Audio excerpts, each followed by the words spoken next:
This morning we'll be talking about right triangle trigonometry. In particular, we're going to be talking about the application of trig. Our goal will be to use trig to find the lengths of various distances and the measures of various angles. Before we get going, we're going to define two words that may be new to you. An angle of depression and an angle of elevation. An angle of depression is the angle below the horizontal, so it's when you look down. Notice the stick man in the tree looking down at his pet dog here that's barking at him. Notice the horizontal. Notice where he's looking. And notice that forms an angle of depression because he's looking down. The angle that we're going to use here, instead of using X or Y or Z or A or B or C, we're going to start using a Greek letter, theta, which is a circle with a line in the middle there. So whenever we talk about an angle, we're going to use the letter theta, a Greek letter. Next, let's look at the angle of elevation, which is an angle above the horizontal, aka when you look up.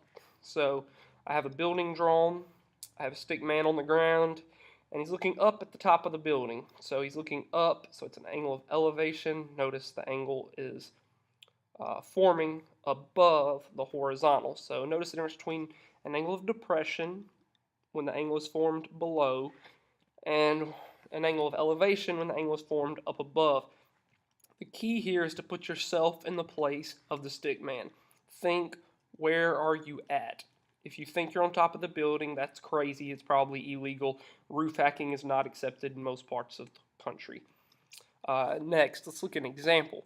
Find the height of the building that you're looking at if you are 25 feet away and looking up at the building at an angle of 75 degrees. So let's draw a building first.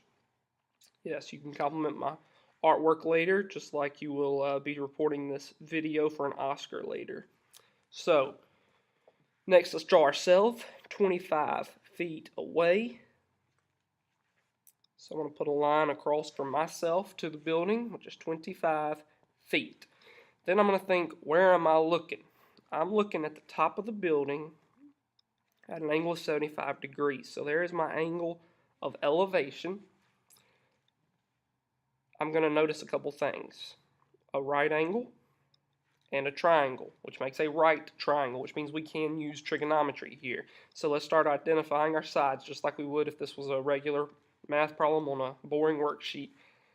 First thing we're going to label is the hypotenuse, which is across from the 90-degree angle. Then we're going to label the adjacent, which is beside our angle. And then opposite, which is the side across from the angle in question. So now let's figure out what we're looking for and what we have. Well, we have 25 feet, which is the adjacent, and we're looking for the height of the building, which is the opposite. So I'm going to put an X over here because that's what we're looking for. From there, I want to think what trig function is attached to this relationship, this ratio of adjacent and opposite. Well, if I think of SO, CA, TOA, I'll notice that tangent is opposite over adjacent. So the tangent of 75 degrees is equal to the length of the opposite side, which is X in this case, and over the length of the adjacent, which is 25 in this case. To get X by itself, we're just going to multiply by 25 on both sides, which will give us 25 times the tangent of 75 degrees equals X. So we're going to take the calculator and we're going to type that in. 25 times the tangent of 75 degrees and hit enter. Now notice two things. Number one, verify that your calculator is in degrees. If it's not in degrees, go to mode and put it in degrees. Notice there's also radians and gradients, but we want to put it in degrees. So we're good there. Next, notice that it gave us an answer as an exact answer, so it uses that square root there, 25 square root of 3 plus 50. This is useful when we want exact answers here in math class sometimes, but in the real world, you're typically going to approximate to a decimal. So, to change that, let's go to mode. Let's put it in classic instead of math print. In classic, we can do the same thing as far as typing it in. 25 times the tangent of 75, hit enter.